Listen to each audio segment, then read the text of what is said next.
On to roost! Hey everyone, welcome back to the Untitled Marvel Project, the only show on the internet where we rank and review everything, every single film and TV show in the MCU. But we're not doing a TV show today, we are doing the film of all MCU films up until this point that we've gotten in the series. That is, of course, Captain America Civil War. We're about to have some civil discourse on this. If you'd like to have some civil discourse, you can join our Discord server. That link is in the description. You should also subscribe to Backlog Banter and like this video. Yeah. We're on a roll already. Look at all these puns, all these Civil War things, all this different cadence nonsense. to begin. I wasn't crazy about that, but I'll let it roll. Okay, well, I had to do it to make the joke work. Okay. I guess that's true. The "Hey everyone" line isn't necessarily very adaptable. It's iconic because of its stiltedness. Yes, of course. But with all that out of the way, who would like to crack open their thoughts on Captain America Civil War? Tanner, I don't remember, but is this a show in which we crack open the ranking of the previous episode at the top of the show as a recap, or we literally have never done that once? We've never done that, but we certainly can. I mean, good lord, why shouldn't we? Premiere, I think, award-winning YouTube series Quest for the Bestest does it, so why not? Yeah. Why not this? Certainly not only inferior. The ripoff. Certainly inferior, but nonetheless. We're down one man. But yes, Abram, that's a great idea. We are at a total of 17 MCU thingies in our ranking. And Ant-Man, our previous episode, went at place number 14 with a 6.4 rating, placing it in between, above Thor and below Spider-Man Far From Home. Just a little recap there. Yup. But now, with all of that out of the way, who would like to crack open their thoughts on Civil War? You know, Tanner, this being the 18th MCU thingamadoo in the ranking means that the series can now vote for the Sokovia Accords. Oh, nice. Wait, I don't think that's how any of this works in this film. Good lord, someone just tell me what you think of the movie. Tanner, I think this is a really cool movie. Yeah, I have long been a fan of Civil War. Was super high on it when it first came out, rewatched it, enjoyed it a lot, but it had been probably a good couple years between my last rewatch and this one. And I maintained before that it was probably a top tier Marvel movie for me, and I maintain that now. I think this movie is quite great. A lot of what we're talking about with our last major MCU review, Age of Ultron, I think applies here, but in a better context. I mean, you got the fun action set pieces, you got the great character moments, and all kind of builds together to propel the universe forward while it's still taking the time to develop the characters and flesh out these relationships. So I think it's really great across the board, but it was, as I said in the Discord, more convoluted than I remembered it being. And I am very on the fence about good old Zemo. I think Zemo was one of my few major issues with the film. Okay. I'm in a similar boat to Abram, but a better boat, a bigger boat, if you will. You're gonna need one of those to talk about this movie. Yeah. A raft of any kind. Maybe perhaps a raft? Oh shit! Yeah. God. I have been a fan of Civil War since it came out, and I think that this rewatch and watching it in order closer to something like Ant-Man, which ties more into this than I kind of remember, makes me appreciate this movie a lot more. I think that this is one of the best MCU movies because I do think that it does what the MCU does best at some of its best. It's not my favorite MCU movie, but it is, holy shit, it is up there. I think that the way that we are able to build upon all the previous storylines and make everything feel important and matter, I think makes the history of the MCU up to this point feel important, feel earned. Like, this movie can't exist without those other ones, but also it is so much stronger because it did come after that. You are building off of the events of Iron Man 3 and Civil War and and Avengers and Age of Ultron and Winter Soldier and even tangentially Ant-Man and Thor: Dark World and all these things. Like, we're watching these movies build, and I think this is the one that really proves how impressive the interconnected storytelling is of the MCU up to this point. Okay, it's cool. We're seeing the characters come together in Avengers or return together in Age of Ultron, but the way that this movie builds upon how each of its characters have been impacted in not only their solo series, but the combined series, and now that's coming to a head here, makes all the characters more interesting. It makes the world of the MCU more interesting. and builds upon the realism of the MCU in really interesting ways that intertwines it with politics and interpersonal relationships and stuff. I think this is not only a top tier Marvel movie, but a top tier film if you are into the interconnected storytelling of the MCU. You know, it's not for some people, but we're talking about this here. We're all fans of that, and for that, I think it's at some of its strongest. Tucker, I don't know where you got the idea that I was a fan of that. I hate that actually. Oh, No, I'm just joking. Go. I'm just joking, of course. Now, for a while, for a good long while, probably since I last saw this film for 2 years, I was a whiny little baby about where there's no fallout, there's no consequences of Civil War. But having rewatched it, past me, and all those other whiny little babies don't realize how much this movie kicks ass because this movie rules. I think the action is probably some of the best that it's been up until this point in the MCU, and overall, you know, coming out this 5 years later, 4 years later. Mm-hmm. Yes. And More than that. Six, Tanner. I can't do 16 math. now. Yeah. Anyway, 6 years later, and I think Tucker absolutely hit the nail on the head there. So I won't reiterate what he said, but the interconnectedness and the lead into this is incredibly well done, stupidly well done in many regards, and I'm sure we'll get into all of that. There's a little whiny baby left in me. I do want to talk about how there's no real consequences or fallout of this, largely in the follow up to this, because we have to deal with the little guy called Thanos. But yeah, I think I do want to dive into more of what this film has to offer in itself, instead of like the larger structural issues that maybe the MCU had around this time period. But what do we want to start with, fellas? Where do we want to jump in this deep, this wide pool of Civil War?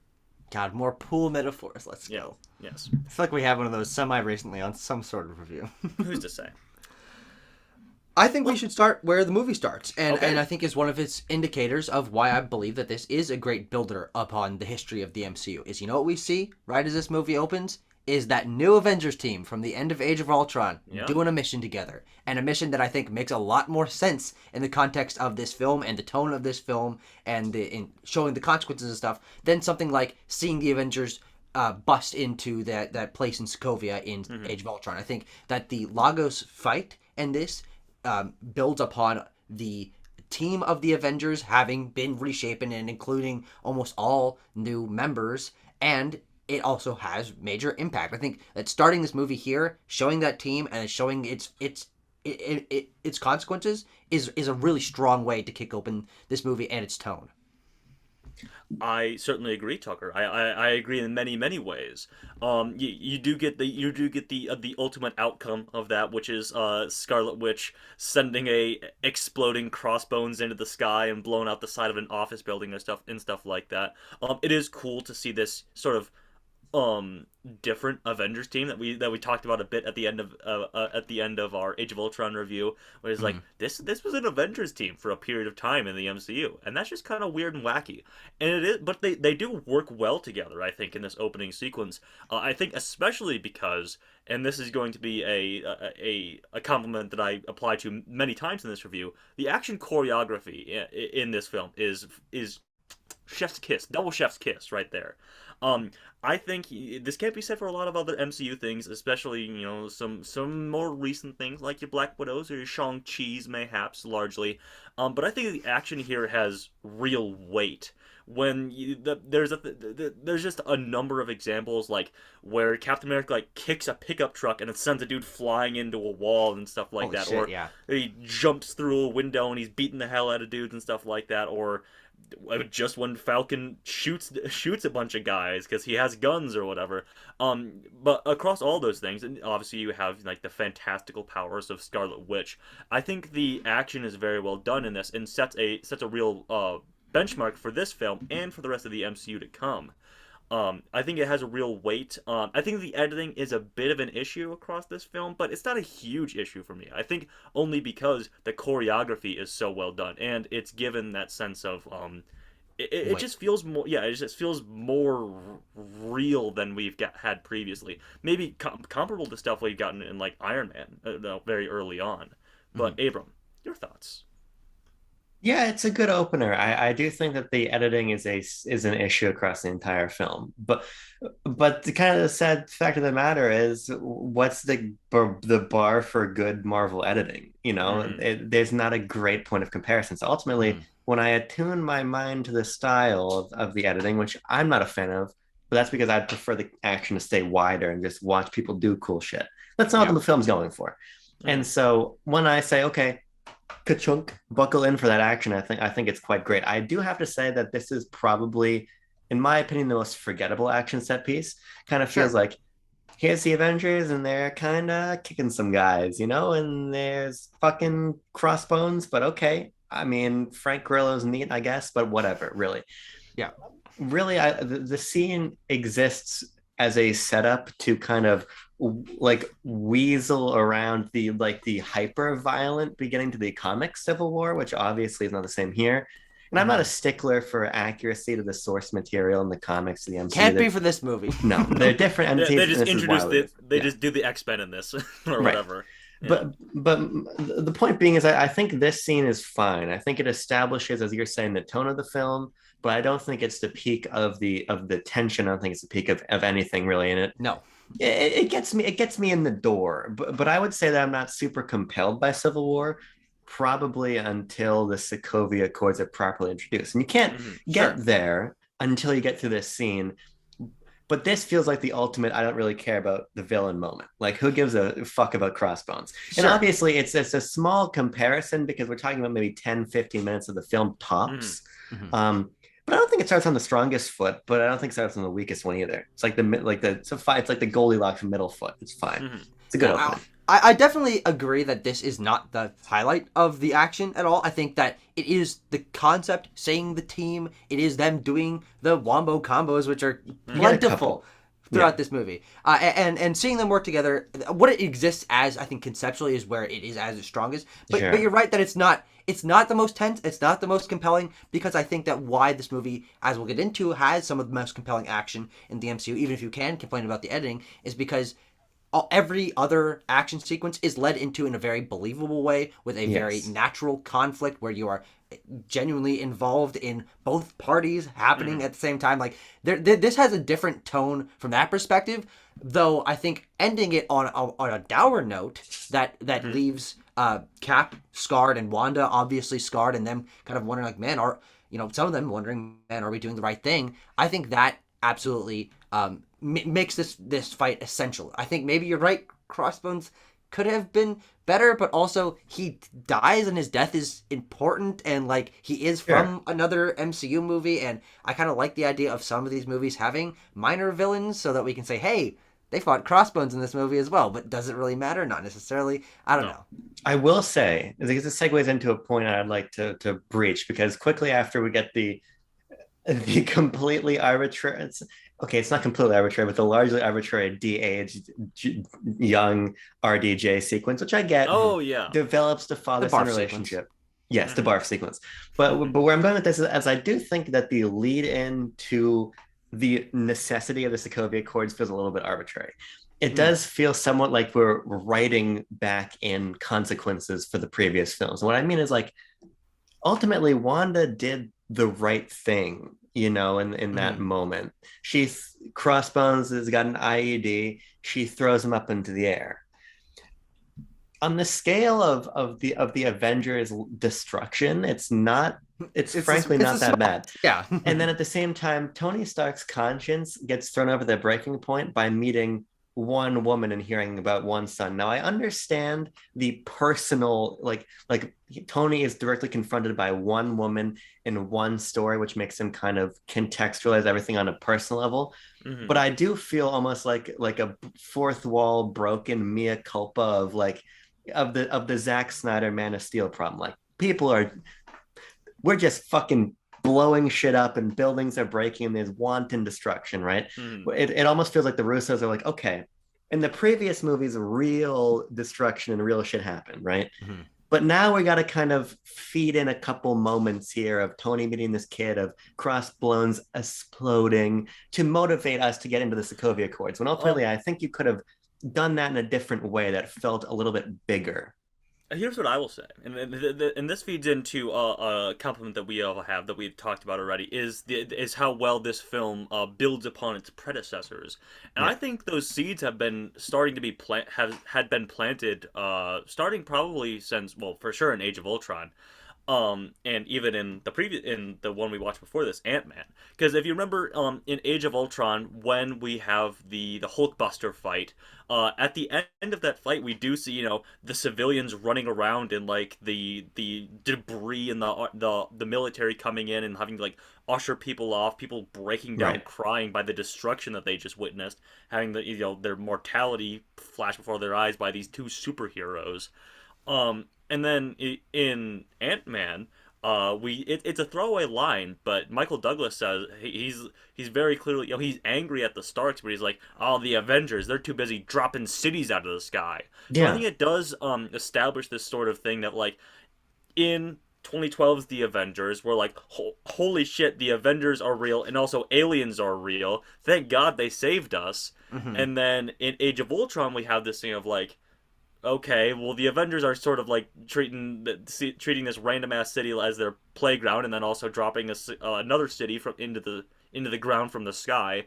So I think that we are planting this idea of the general public and probably the world's governments are getting fed up with these Avengers behavior, and I think in many ways the Lagos thing is the straw that broke the camel's back. The same Yeah. for Tony Stark's interaction with Alfred Woodard.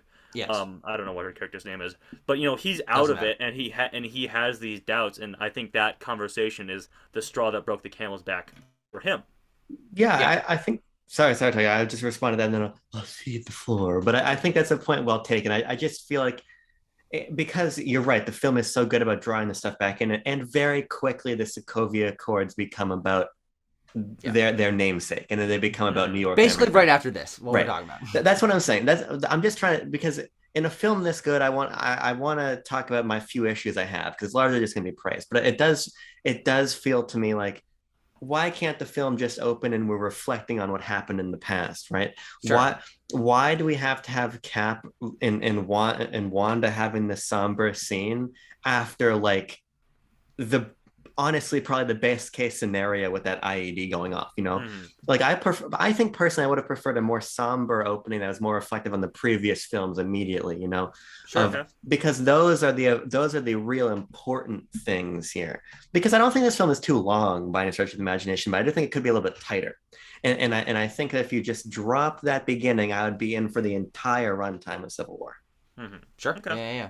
But I think that, I don't really have anything to add to this. I agree a little more with Tanner, but I also Yeah. totally understand where you're coming from. But I think it is, though, the things that build up to this that establish both Cap and Wanda's trauma with that scenario, and also Tony's like personal connection, like as Tanner said, the straw that broke his own back, that makes the conflict of leading into the Sokovia Accords so incredibly believable. I mean, Hmm. we are looking at the creation of a new order by the UN, which is like such a giant, a multinational conglomerate smorgasbord thing that like it's really hard to understand.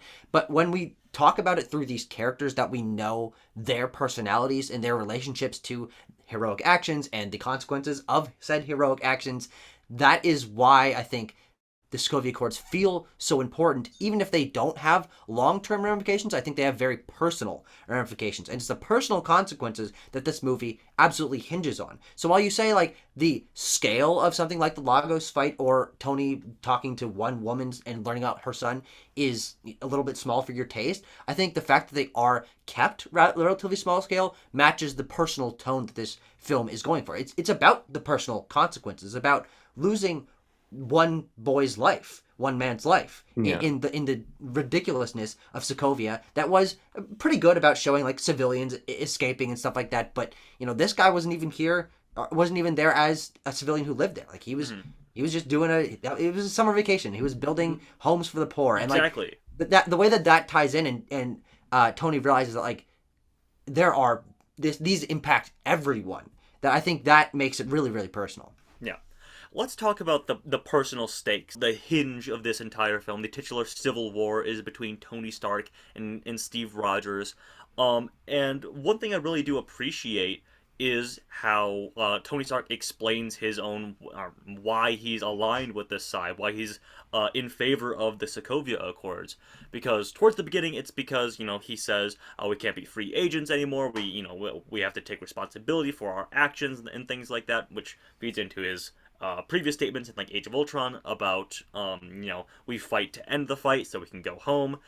But I think it's in the scene in Berlin when he meets Cap right before Zemo busts out Bucky, where where he sort of frames the Sokovia Accords in this way that it's a sanction on himself. Like it's a way to rein himself in personally, where he's like, I clearly cannot help myself but make Iron Man suits, try to be like this futurist savior of the world, and that my previous track record has shown that doesn't work out well. So this is a way for me to sanction myself with the world's governments, and that's why it's important to me.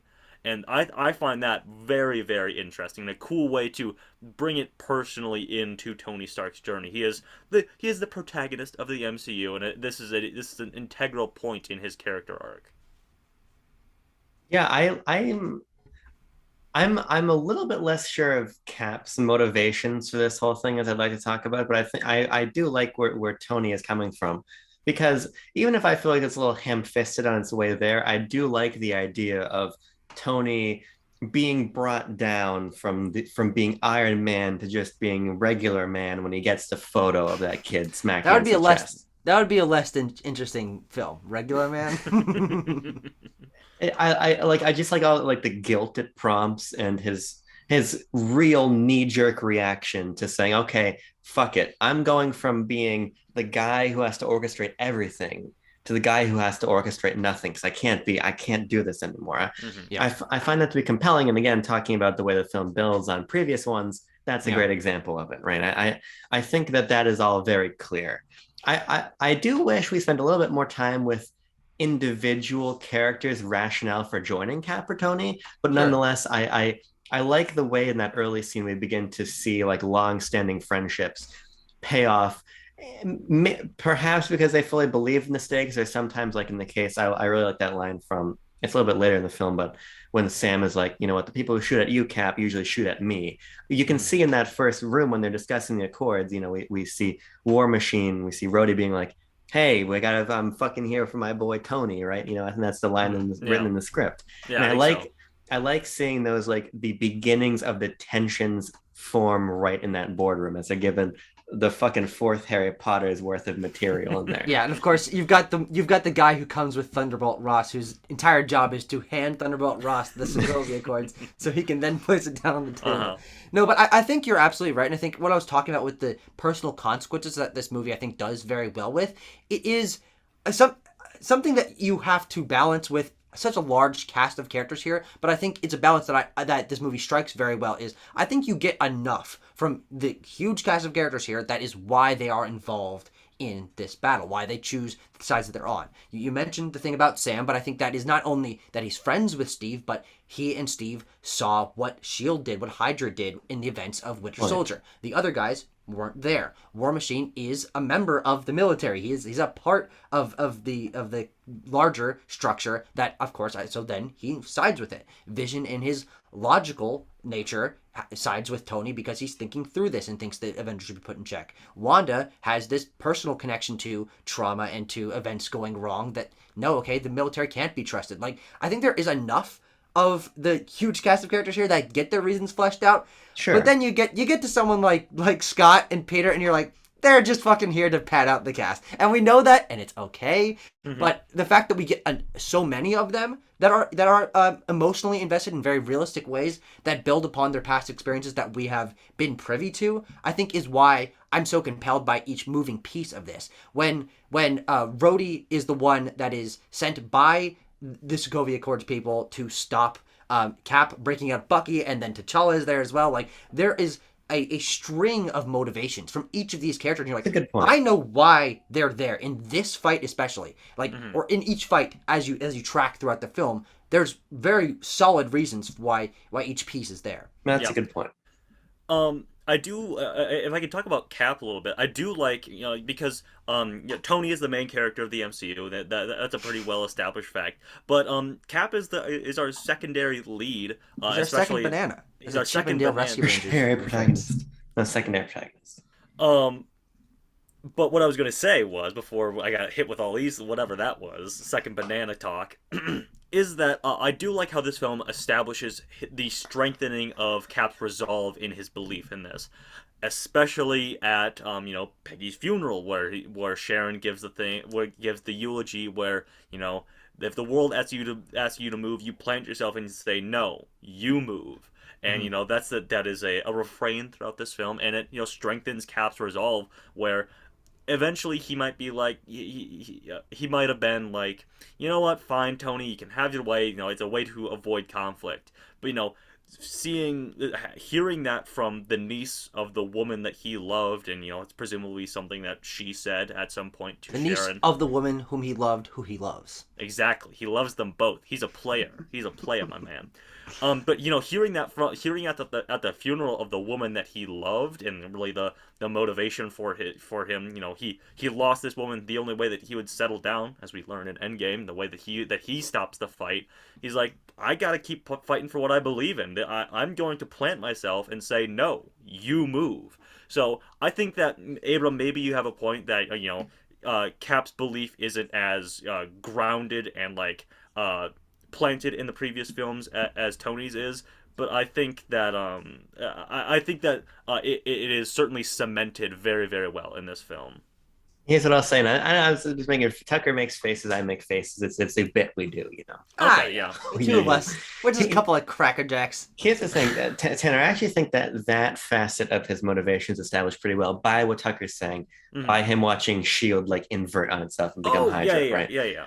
For So sure. I think that makes sense, and nothing better than a slippery slope libertarian to really balance things out here, and Hmm. I like that. I Cap's fucking bootstraps American. We can't let the government tell us what to do mantra. I like, and I think it does build upon the previous films.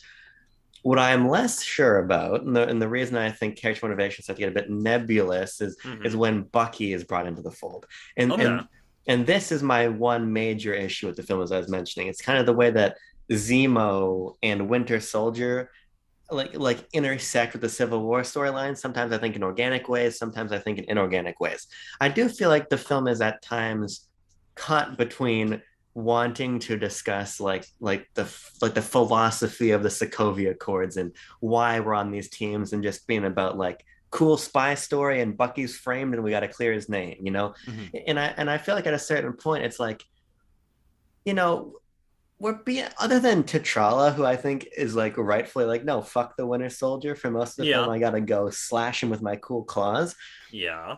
It's like everybody is really quick to just on Cap's side be like, yeah, we're gonna ride with you. We're gonna go clear Bucky's name, and then the film I think just it meanders in that way a little bit too much, and then it comes back around in the end to being about, oh, Bucky killed the Mama and Papa Stark, right? What?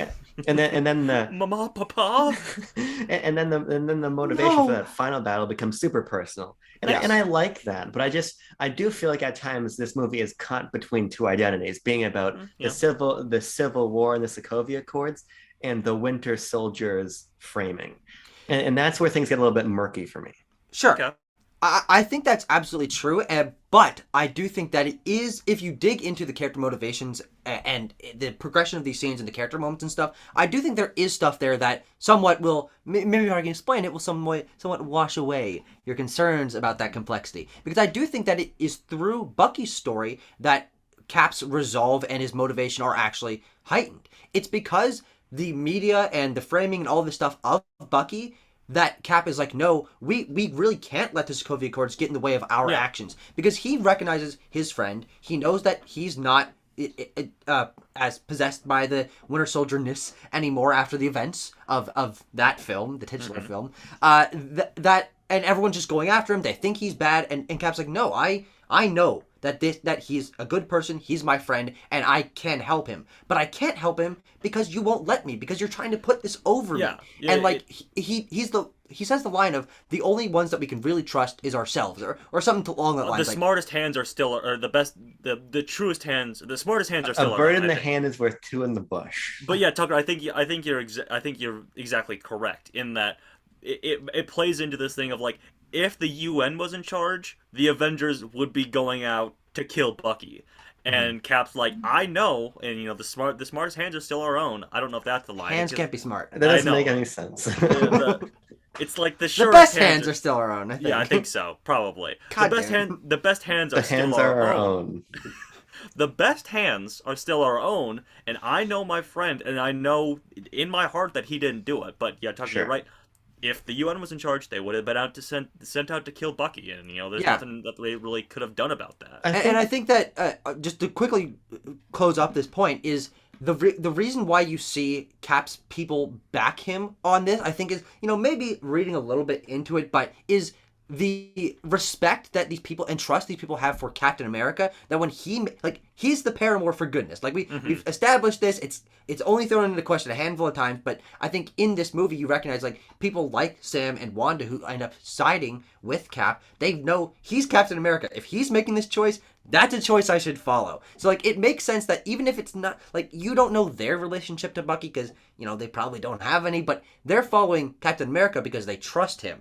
And that's why they are involving themselves in this, even if it doesn't make a ton of external sense. Yeah, I think a lot of my issues I think a lot of my issues with this film in general come to like how we funnel our way into plot points. Because once we're in it, I don't really give a shit because it's cool, right?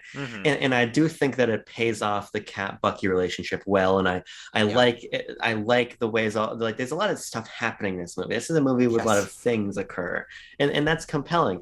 But I it's one of those movies that in hindsight I think back on and like, could we have done this in a cleaner way? Sure. Could we have given more time to the Sokovia Accords, you know? Like could this have been more of the thinking man's Marvel movie, right? You know, and not necessarily that would have been a better or a worse movie, but I think it might have ended up being a more focused one. Sure. Because Zemo, I think I'd really like to talk about next. Okay. Because he's where things get really wacky for me, right? Because if Zemo wasn't even in the movie and it was just about, you know what, Cap's breakaway, in addition to his sort of principled stance on the matter, which I think is it makes a lot of sense.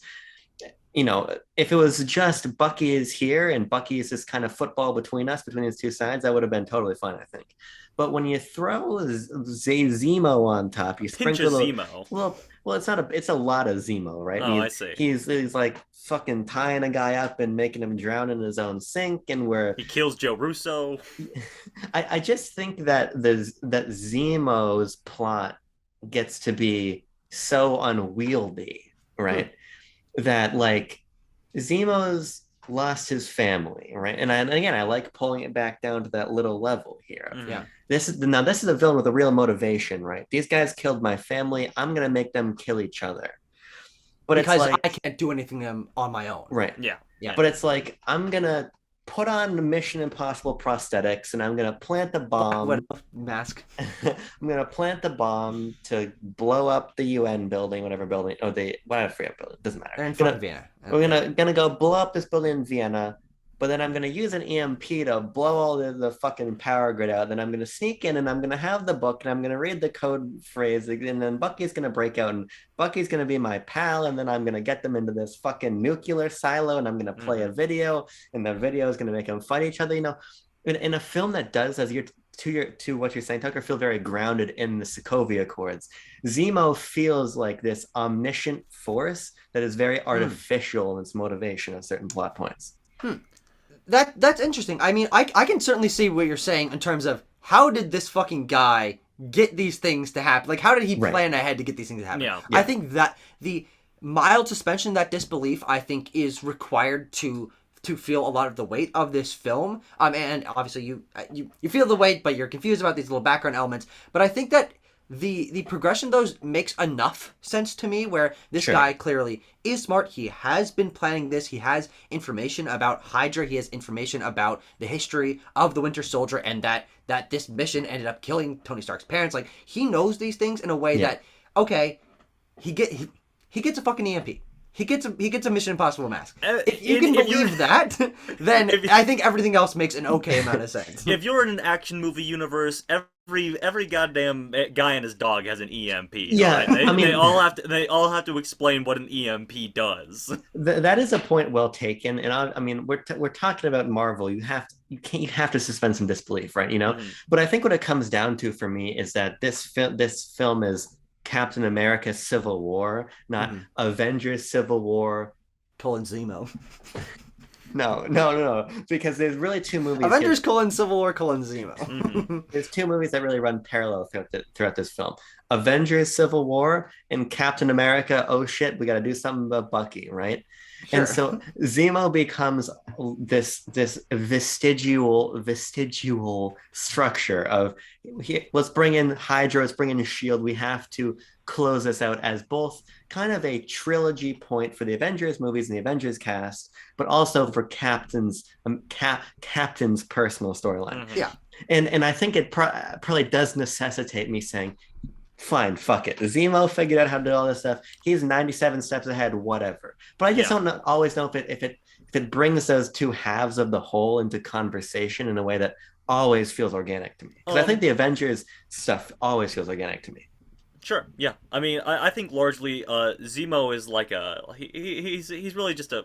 I was about to say he's a non-starter, but he's the opposite. He's a catalyst. He is the catalyst, of course. But I think your points are largely irrelevant to me, April. So not in like a oh shut up that sort of way. It's like I just don't really mind that sort of thing, because he is the catalyst for all this sweet ass action. Because otherwise it's just gonna be the thinking man's Marvel movie, and I don't want that. Yuck!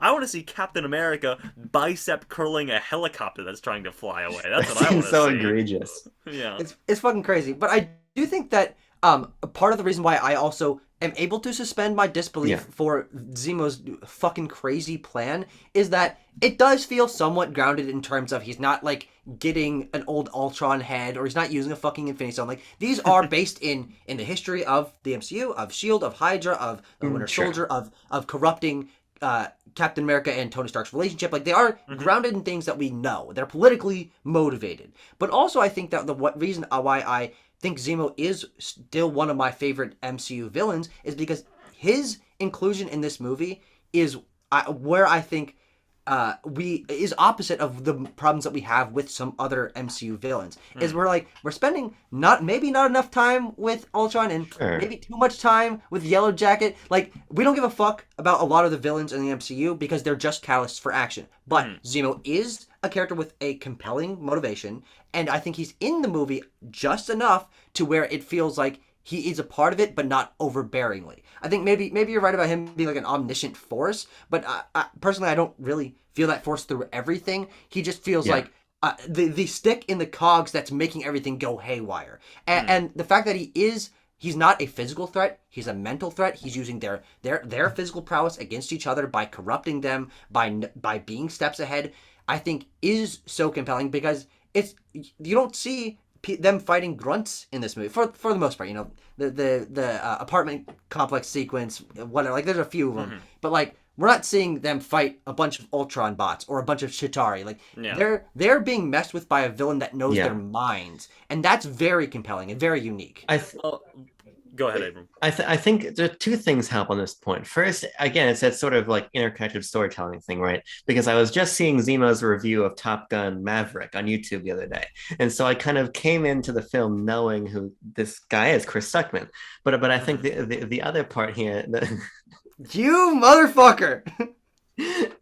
Here's the thing, right? I'm gonna put on the cynical hat that I always wear. Actually, I'm already wearing it. Sorry. Here's the situation. I think that the meta function that Zemo serves, which is why I think his inclusion makes sense, even though I think it's a little bit mismatched, is because I was watching this movie with Jean last night, and she said something very interesting. She said, man, this movie is kind of making the Avengers look like dicks. or something like that. Yes. And I think the function of Zemo is to not just make it the Avengers are ideologically opposed to each other, and all of the heroes you love are just beating the shit out of each other because they don't like each other anymore, right? Yeah. Zemo almost becomes like a fucking escape switch of ultimately a lot of these motivations and some of the reconciliation of showing up in Siberia, Tony showing up in Siberia. It's like Zemo was behind it. He was pulling some of these strings, and I think it makes the characters look a little bit less bad. But I want to sit back and eat my fucking Trader Joe's kettle corn and watch just this ideological warfare play out between the sides. So some of this is certainly very subjective. Sure. I just want to touch upon Zemo's ideology because I think in a large sense, we no one said it hasn't made sense, but I just want to like dive into it a little bit more because it is interesting because ultimately his goal is to get get the Avengers to kill each other, fails, it sucks, get fucked, ban Zemo. Does it? But well, well, none of them die, which is another thing I want to get to.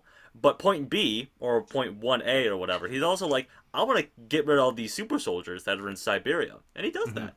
And I think that's an interesting, secondary point, because if you think about it, that's where this whole, that is the kernel that is, the super soldier program was the kernel of the Avengers. You have Captain America becoming the super soldier, which vis-a-vis creates Shield and ratified Shield as a secret government organization. Vis-a-vis they recruit Iron Man. Vis-a-vis they create the Avengers, and vis-a-vis we're at Captain America: Civil War. What are you mouthing along to? But yeah, I think it's an interesting aspect of his plan that he accomplishes. So he wants to get rid of all these super soldiers, and that feeds into a little series called The Falcon and the Winter Soldier, which we'll get to at some point in the far-flung future. In the far flung future. But do we have any more Zemo points? I've got one Z moment I'd like to point out that I really did enjoy. Here we go. That's a lot better than Zemo point. This is actually a good segue in some of the other characters we get introduced here, because I really do like the scene between T'Challa and Zemo. Yeah. Zemo's going to kill himself. Now, I'm just a big fucking Chadwick Boseman fan. I'm a big Chadwick Boseman fan, and I love T'Challa. So he's got just this coolness about him that I really appreciate. And so having this human moment with Zemo as Cap and Tony are literally fucking beating each other to enter their lives inside. I like that juxtaposition, and I like the idea of T'Challa because he actually has, unlike Peter, who I want to talk about, has a real character arc and a real reason to be in the movie beyond I'm Spider-Man, so people want me here. Yeah. And I like seeing T'Challa come to realize this whole vengeance thing is kind of wacky and I better stop it. He says it in a more eloquent way than that, but seeing him not only acknowledge that for himself, but try to empathize in that moment with Zemo and then stop him from killing himself, both on that empathetic level, but also because you're a shithead and you gotta go to prison level. I think it is a really compelling scene. And honestly, I think one of the best written MCU scenes we've encountered up until this point. Well, yeah, 'cause there is that great line where T'Challa says something like, we will have our justice, or justice still needs to be done. And Zemo says, "Tell that to the dead." And then he goes up to kill himself, and then T'Challa puts his hand there with his vibranium suit, and he says, "The living are not done with you yet." That's a cool ass line. It's really cool. Ass line. T'Challa, he's very cool, as Abram said, but of course we know he never freezes. He's just above the freezing point. Just above 32 degrees Fahrenheit. Jesus Christ. But I think that Abram makes a great transition here into us talking about another aspect of why this movie feels important and interesting and unique, is it is a catalyst for us feeling like this whole MCU world that we've been seeing the seeds sown all across the country and the world can be tied together in something really compelling. And even if that requires some bullshittery of, hey, we're gonna pull in Scott and Peter, I think that T'Challa is the best example of this. Of Wakanda is now involved because politics, because there was a political assassination, because because Wakanda was coming out of the shadows to be a part of the Sokovia Accords, and the reason why T'Challa is involved in this is a very personal thing and a political thing, because he's now the king and he's the Black Panther. Like, there is such an interesting tie there of the politics of the MCU, and I think it's the perfect way to sort of very naturally introduce us to the world of Wakanda, of the Black Panther, of the fact that T'Challa and T'Chaka and like all these things. I think that is one of the strongest suits of this movie. T'Challa never feels like a huge force. He's always there in the background, messing a few things up, Stealthing around, confusing a few sequences. But I think he's in the movie just the perfect amount, and his motivations and acting and all of that I think are genuinely phenomenal. Yeah, and he provides another like super soldier level force in these action sequences. I love it when he. I mean, I want to talk about the hotel action sequence when we maybe run down some Again, of not our a favorite hotel. bits.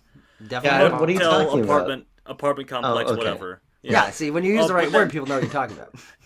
But it leads into that sort of highway chase, which is fantastic, and you get to see T'Challa as the Black Panther, jumping around, and he's using his vibranium claws to slash apart the wheel of Bucky's motorcycle, and he's like sprinting alongside these guys. He doesn't have the super soldier flower juice or whatever he gets in Black Panther yet, but he is still a physical force to be reckoned with, and he's kicking the shit out of Bucky when they're trying to break out of Berlin, and he's a great story force and a great action force in this film. We don't have enough Marvel characters running at like 65 miles per hour on roads. I agree. We get two of them doing this movie, and I like that action sequence a lot, even though it's kind of goofy. And Bucky's like, "Okay, motor, no car. We're just gonna fucking hoof it down the highway. We're just gonna That's run fun." it. Yeah. But I really do like T'Challa, and I agree with you, Tucker. As we'll get to, because I have come to not like Peter's inclusion in this film. But what I really like about T'Challa's inclusion is that it is, as you're saying, it feels so seamless. It is an illustration of the consequences of things that happen in the movie, right? Mm-hmm. It's the bombing is happening here.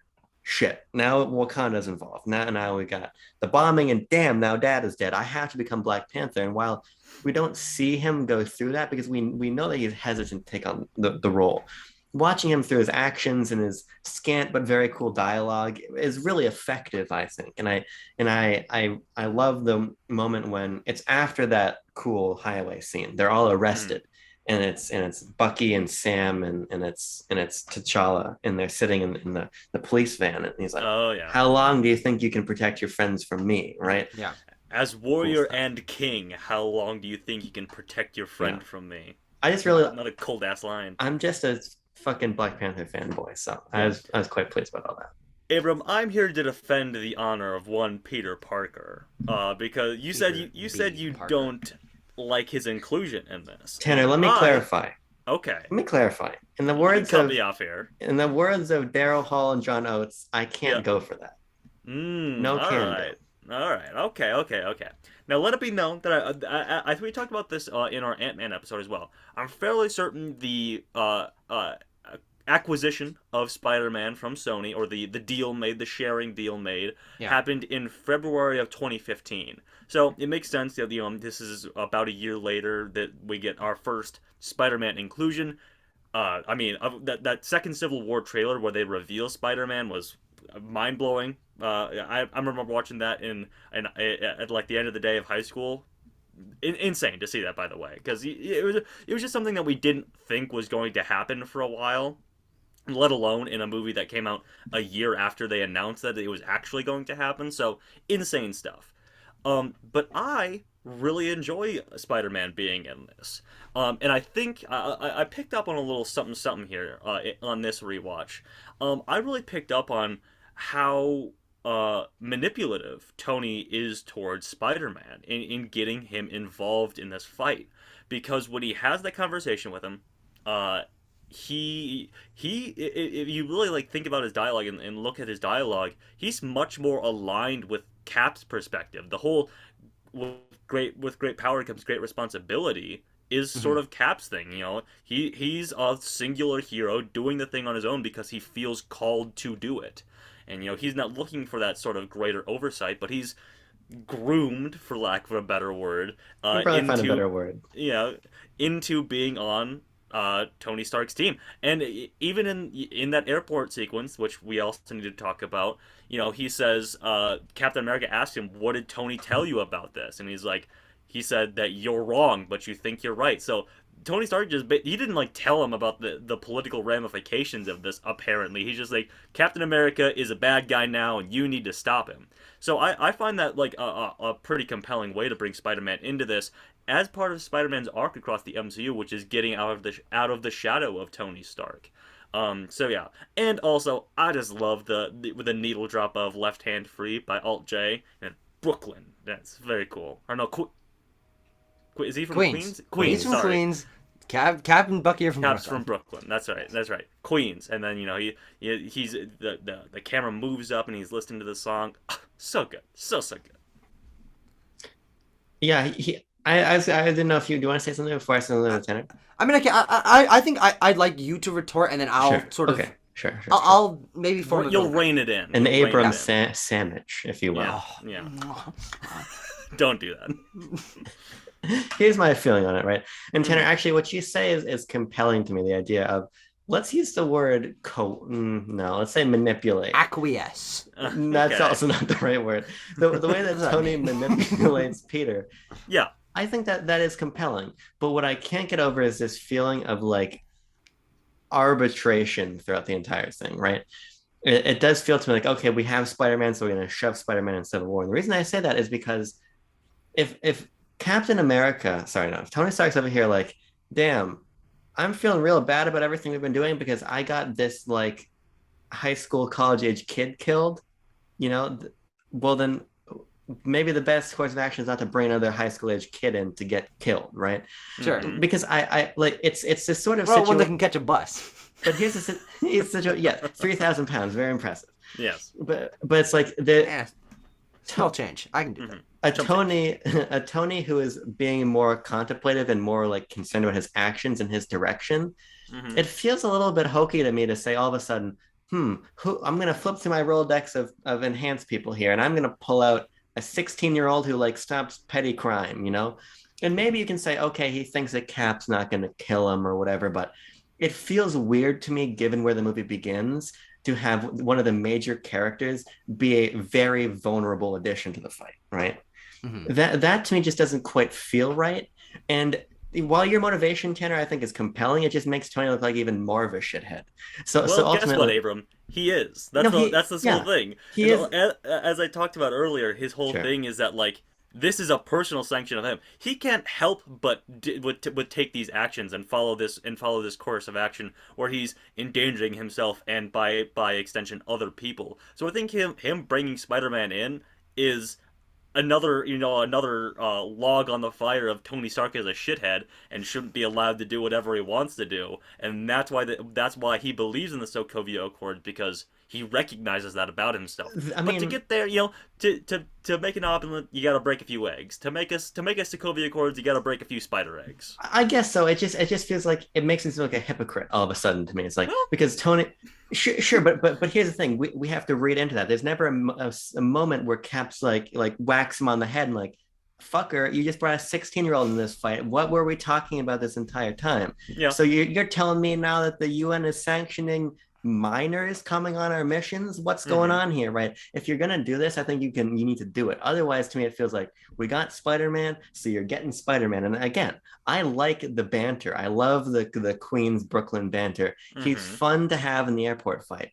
But we're watching his movies in retrospect. I have 3 MCU Spider-Man movies, so I'm more critical on how does he get into this fight. And T'Challa is so organic, and I just think Peter is not, and it muddies the entire situation. Okay. Here's the thing, guys.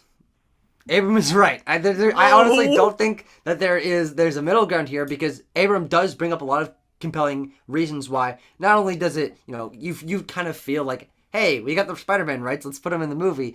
But I think he's right in terms of the motivations not making a ton of sense and kind of needing some weird workarounds, which Tanner, I think maybe we can get into a little bit later. I don't think they're weird.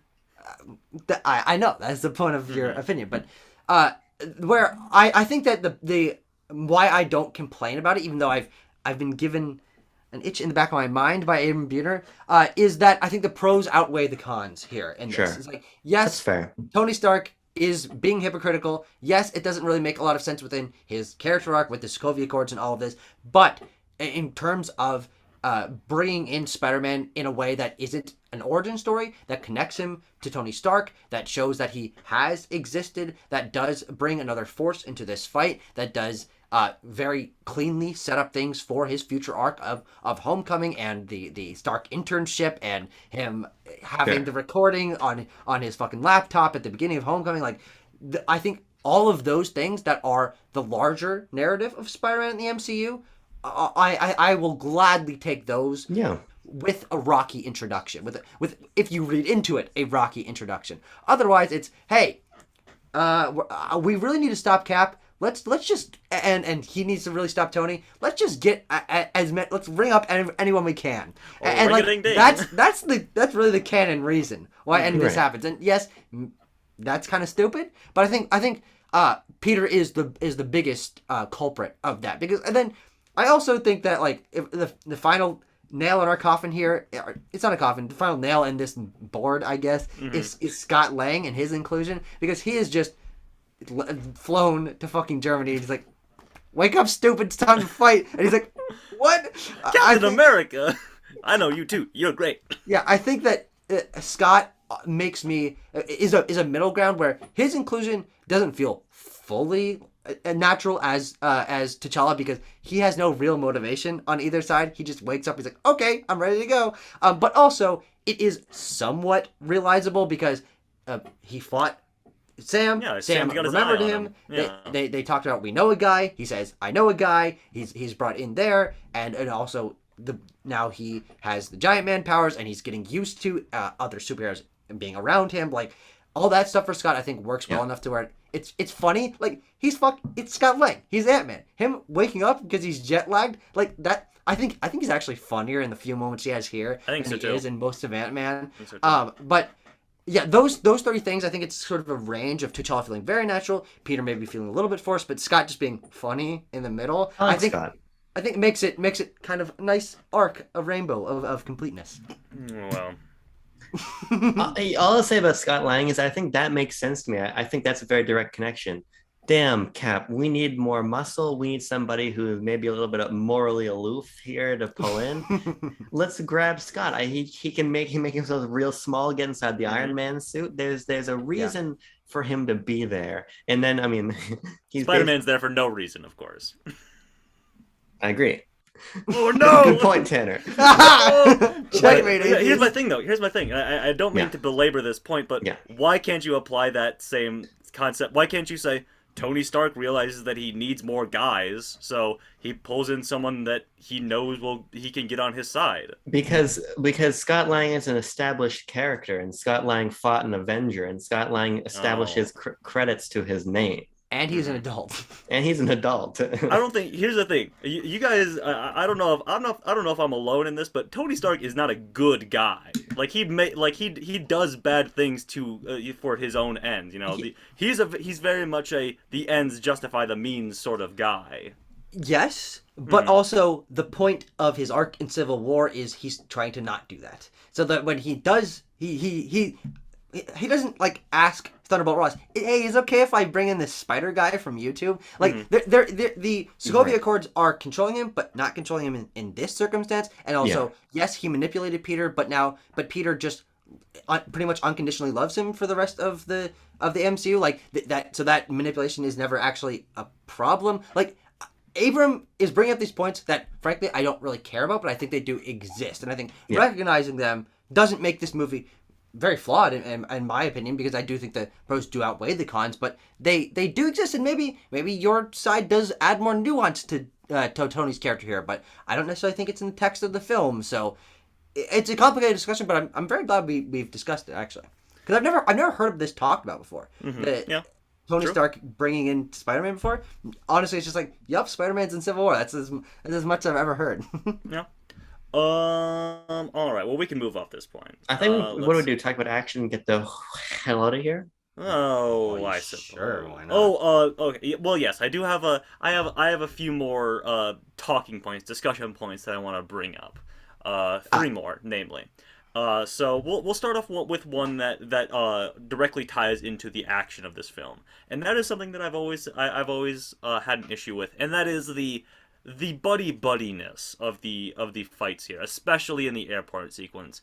The line that always sticks out to me is the Hawkeye versus Black Widow thing of like, hey, we're still friends, right? Like if we want to hammer in the nail that this we are driving a wedge between the Avengers, then that sort of Marvel quippiness, that pulls out the nail, that pulls out the wedge a little bit, with that line and things of that nature. I'm fine with the Sam and Bucky banter because they hate each other and they're on the same team. They are not diametrically opposed to one another. They just don't get along personally. So, but yeah, I've always had an issue with the buddy quippiness in these fights.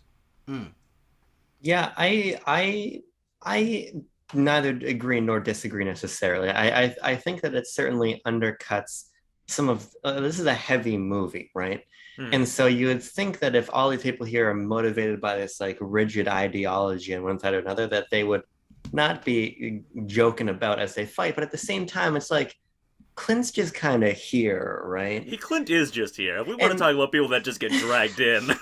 and Natasha just has a change of heart, you know. Hmm. They just kind of feel like it's like, oh, it's a fucking team meeting, I guess we got to be here, right? You Yeah. know, so that's fine, and they have a banter, they have a rapport built up, so that doesn't bother me that much, but it does speak to a larger MCU issue. I Hmm. think it speaks to a larger facet of the MCU. I think it's an issue if you obviously if you think it's an issue, but I think it's also something that can be easily hand waved away for these are comedy action movies. Yeah. And in terms of me reading comics and knowing that these characters are quippy because we've seen them be quippy across the entirety of the MCU so far, I would rather feel their camaraderie in this fight than have it be super dour. Because this is a flashy comic book fight. This is one of the flashiest comic book fights we've had in terms of wombo combo moments and recreating things from comics, like Scott riding on Clint's arrow or him turning into Yeah. Giant Man or Yeah. them doing the Empire Strikes Back thing. Like there's so Right. many good moments in the airport site fight especially. And I think people do complain quite a bit about this fight in its simplicity in terms Hmm. of the location that it's in and the grayness of the location that it's in, but I do think that it kind of acts as a basically a white background for, hey, we're gonna have these really interesting and fun conceptually moments of action that are really utilizing our characters' powers to the fullest. You are fully invested in the conflict at this point as they're trying to get chase down Zemo and Tony's trying to stop them and all this. Like this fight, I think, is one of the pinnacles of the MCU in terms of creativity in its action and like Hmm. basically every moment in this. And I think it is only maybe topped by, or at least for me, for something like the New York fight in Avengers or the final fight in Endgame. But like, I don't think there's a lot of fat on this battle, and so I would rather the fat be these characters are quippy because they know each other than have it be like tonally disconnected from the rest of the MCU. Sure. I mean, yeah. I mean, if we want to keep rolling through these points that I have, this is maybe another hot take, but it speaks to maybe a tonal issue, as Tucker was saying, where maybe I wish it was a little more tonally consistent across what it's saying about these characters and how serious it takes itself. Um, Brody should have died. I'll say it. Rhodey should have died. Like it kind of feels like a cop out. I'm gonna be honest, and it only would have strengthened Tony's resolve in his belief in this thing. But in this is a larger point about how this movie doesn't have any long term consequences. I think they couldn't have killed Rhodey because they knew that this movie wasn't going to have any consequences. So it feels like the whole like audio cutout as he's like dropping out of the air, and he's like, I'm flying dead stick, Tony. You see out of the War Machine eye holes. That is a very harrowing sequence that feels like it's leading into a character death. And then they're like, heartbeat detected. oh, he severed all of his, he severed this thing in his spine. He's never gonna be able to walk again. Except if I give him some special Tony Stark legs, then he'll be able to scoot around like the old Rhodey. So yeah, hot take. I don't know if it's a hot take at all. Rhodey should have died. I mean, I see where you're coming from, but Hmm. I think that this movie is not interested in unpacking something of that magnitude. Like an Yeah. Avenger killing another, or a pseudo an Avenger killing another pseudo Avenger is like They're both that. Avengers. They're both on that new Oh, team. they are. Oh, I Yeah. whatever. True. An Avenger killing an Avenger. Hmm. It was a big deal, and again, that would have necessitated a different sort of movie here. Yeah. I think what the Rhodey thing does, while it doesn't do it to the nth degree, is it is still very impactful. Of like, we really just fucked this whole thing up. Yeah. Like Vision missed, Sam dodges, Hmm. Rhodey is paralyzed now, right? I think it still gets us to the same point of like, this is not working. We're going too far. It's Okay. all Yeah. falling apart, right? I Yeah. think you accomplish it in the same way. So it doesn't bother me that much, frankly. Yeah. Yeah. Maybe. Oh, sorry. Sorry. Go ahead. Oh, I was just saying. Maybe I do just wish that they pump the brakes a little bit before going into the Infinity Saga, and maybe that wouldn't have been good. Who's to say? But it feels like if you're gonna do Civil War, maybe take it past the goal line here instead of Sure. well, we basically got to the end zone with Endgame, but like, what are the consequences of it? Nothing really. But the other thing is like Rhodey doesn't. I like Rhodey a lot, but he's not an important character ultimately. He's a right. Like killing Rhodey is not that impactful in the end. Is the other thing. If you're like, and fucking Ant-Man is dead now or something, or even that wouldn't be super huge. It'd be weird because he just got introduced, but like Rhodey, is it still not a cop out then? If we're going down the road of cop outs, to not kill a major Avenger, to not kill Clint or somebody. I mean, obviously now we know in hindsight you couldn't have killed Clint, you couldn't have killed Natasha Hmm. because they're written into Well, I all think this Endgame stuff. But like, for strengthening Tony's resolve at the very least is important, and he's been in the MCU since Iron Man 2. He is a true enough. well-liked character. Since Iron Man 1. Well, yes, since Iron Man 1. But he's a well-liked character, so I think you Skin his own show. if you wanted to That's if true. you really wanted to go all in on this thing, you could have killed Sure. Rhodey, and yes, not having had any larger plot ramifications, but have those personal ramifications of an Avenger kills another Avenger. Tony Stark's best friend is dead. Yeah. Things like that. I think it would have worked if they went a different direction with the rest of the MCU. So Yeah. hey, maybe it's good that I didn't get my druthers. In many ways. If the thing is, you're both right in this circumstance. Tanner, Yeah, you're right. who's It could more have right? gone. But Tucker, have you had to choose? Abrams Civil War. Abrams more right in this because his thing is what happened. Like the fact they could have killed the character, yes, and I do disagree that Rhodey wouldn't have been as important, an important enough character because he is a good guy. He is a main character, and one of them killing one of the others is dramatically Yeah. important. But also, I think it's so dramatically important that Abrams right. They couldn't have done this in this movie and given it the weight that it deserves. Like, give Rhodey a funeral, have everyone like, holy shit, like, what do we do with Vision now? Like, he killed Rhodey. Like, I think there's too much there you would have to unpack to have it feel like what you're saying. Like, maybe if it happened at the beginning of the movie and that was something that impacted Tony's arc long term or something, but Well, yeah. I think we're speeding towards the end of this movie Yes. at this point, and the death of Colonel James Rhodes by the hands of another Avenger is something so big that I want another movie where they're dealing. Well, with yeah, it. that's what I'm saying. I wanna jump into the alternate universe where my movie exists, and we don't have the Infinity Saga. Really, we have whatever the outcome of that is. We have Civil War parts two and three after this. 2 through 10. 2 through 10, Civil War Endgame or something like that. I don't know, but I think it's an interesting thing, and just things that stick out to me. I was like, man, these are really cool ideas that they didn't follow to their maybe the most extreme end that I would have found very interesting. Yeah. But if we're talking about extreme things, and we are racing towards the end of this video as well. Let's wrap it all up with just I want to talk about I love the apartment fight. I'm just gonna say that quick. Yeah, again, has the weight. I love seeing just these regular SWAT guys get fucking battered around by super soldiers, hit with cinder blocks and battering rams, and Captain America's like bungeeing down a staircase with one of them on like a repelling wire. So good. Remember when he rips off the railing and uses it to Yeah. swing down? What the fuck is that? Yeah, It's yeah. so crazy. But that also ties into the ending of this film, which I think is very, very well done. Don't where Tony Stark is like, "Don't care, he killed my mom and dad," or whatever, or he just Just said, mom. just mom. He doesn't care about his dad. Fuck that dad. But I You think wish. I think that oh boy, maybe John Slattery, a Christ. silver fox. But that like drag out, knockdown drag out fight between Bucky, Cap, and Iron Man is so good. Just them Really is. clocking each other across the face. Very, very good.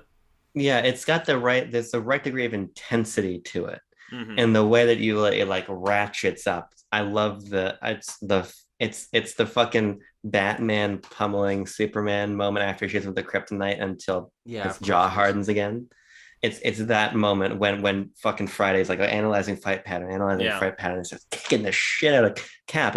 That back and forth I think is really effective. And Tanner, I think it is the perfect way to illustrate everything bubbling under the surface of that airport fight. Like you've said, the airport fight's Yeah. too fun. Yeah. Well, then here you go. There you Like go. Exactly. we're Yeah, getting yeah. within an inch of each other's lives here at the end, and I think it's almost like an Empire Strikes Backy note to leave the film on. And of course, we have to come out of that dark place. Yeah, yeah, that's With a cell phone. More credit to my point. Yeah. Just gonna say that. No, and I think that's totally fair. But Yeah. it's a humdinger of a fight. It Pardon my is a language. real humdinger. Mhm. Yeah, we'll forgive you on this one. Yeah. Tucker, any thoughts on this final knockdown, drag out, punch out? No, you've absolutely said it all. I think that it's one of the reasons I like the action a lot of this movie. The action in this movie a lot, especially a lot more than most MCU movies, where I have mentioned that I'm okay with turning off my brain for the action sequences and tuning back in when we're actually talking about the characters. I think this movie strikes throughout all of its action sequences the right balance between character motivation and the action and the development through these fights of their character arcs. Like each sequence has importance to each of the characters that are involved in a very emotional way. Like there's no everything motivates the story in a very unique and compelling way, and also these fights are incredibly varied. You have something as personal as a knockdown, drag out fight at the end, coming off the heels of one of the largest scale battle, maybe except for Sokovia had a whole city, New York, but one of the largest cast battles of the MCU so far. And throughout the movie, you have a smattering of other action sequences, all of which I think are done incredibly well and include consistently incredibly memorable and creative moments that prove to me that the Russos really do know how to direct their action. And maybe I didn't personally love it as much when it was Winter Soldier and it was just a lot of grounded stuff, but seeing them incorporate Giant Man and Spider-Man's webs and Vision and Wanda and like all this craziness into their iconic choreography works very well. And obviously that doesn't stop. We have 2 more movies from them that just ratchet this up even more. But that's the action is one of the strongest suits of this movie and one of its the strongest examples in the MCU. But I think really the reason why I love this movie so much as I'm sort of winding down here is that it's not only that, and I would say maybe not even mostly that. This movie hinges so much around the quieter, more personal moments of the characters. It's what I thought that Doctor Strange and the Multiverse of Madness was lacking, is downtime for the characters between these fights to develop their relationships with one another, to discuss things, to have personal moments, and even as something as light and fun, but ultimately important as introducing Peter to the MCU and building his connection between him and Tony, or having Cap and Tony scuffle a little bit in terms of argument in that glass room where he hands him the pen and then he says no and all that, or even learning about life at Avengers Compound and how Vision's keeping Wanda there, and there's like this thing of Tony not caring about or thinking that Wanda's too dangerous to be allowed. Like there's such a web of character relationships here that I find so compelling, and it really proves to me that it confirms my resolve of why superhero storytelling can be so emotionally resonant. I think this is one of the most emotionally resonant films in the MCU because it puts you in a strange place. Like, Yeah. who would I side with? These guys are friends, and this is driving a wedge between them. And it's not a wedge that's coming in between them because of Thanos or because of the Chitauri or an Infinity Stone, but because of politics and Tony's grief over the loss of his parents and revenge and friendship and like all these interesting, very personal human things that Marvel, I think, exceeds at telling these stories. And so I'm just in love with this movie across the board. I think we've brought up a few interesting points that are our flaws with this film, but I think that in terms of we're talking pros and cons, that those cons I think are easily, quote unquote, right awayable if you think about, okay, this is what the positive that came out of it, or you think about, or you dig a little more into these character motivations, you can say, oh, actually, this did make a little bit of sense if you think about it. I think this is one of the most tightly written MCU movies, even if it's so complex. Like, through its complexity, you're able to learn about everyone, about all these characters introduced in all these movies, except for Thor and Hulk, because they're all fucking gallivanting. Do you know where Banner and Thor are right now? But that's a great line. If exactly. if I displaced 30 megaton nukes, there'd be consequences. It's like, fuck, he's kind of right. Like, I get really emotional talking about this film because I think it's why I love the MCU is these personal character moments this movie absolutely excels at. Well, there we have it, folks. We did it. We avoided any civil wars of our own in this. We succeeded in only doing civil discourse. But we'll see if our ratings end us up in a knockdown, drag out fight here as we all pull up our super secret, super complex ranking sheet here. Well, I saw that. I know. I couldn't maintain the mistake. I hit enter too early. All right, are we ready, folks? I'm ready. Yes, we are. 3, 2, 1. Oh, Calculating. Alrighty here. Well, let's shake it up a little bit. Let's go from the lowest up. Abram coming into this film with an 8.2 out of 10. I gave this a 9.3, and Tucker giving it the real humdinger 10 out of 10. Yeah. That'll land us at a 9.2 average rating, and that'll place it at place number 3. Above Spider-Man No Way Home and below Spider-Man Homecoming. Yep, God, in good fucking company, let me tell you. In very, very good company. Busting up the Spider-Man, which, it's always a good thing. Did you say busting up the Spider-Man? Busting up the Spider-Man. As we learned from Spider-Man No Way Home, you can't have too many Spider-Man in a room at the same time. The fabric of reality will rip itself apart. Well, there you have it, folks. There's our placement for Captain America Civil War. Next week, we will not be doing an MCU film because it is the start of Tucker Hazel's much-anticipated show, Ms. Marvel. We will be doing a review of episode 1 of that Disney Plus series, and you'll have to wait for a Doctor Strange review for the week after that. So thank you very much for watching, and have a nice day. Listen, when I have sex with Tucker in July, yes, Tucker will still be alive and he will not have died yet. Correct. I know that Tucker is going to die. Correct. But he's not going to be dead when that happens. Yeah.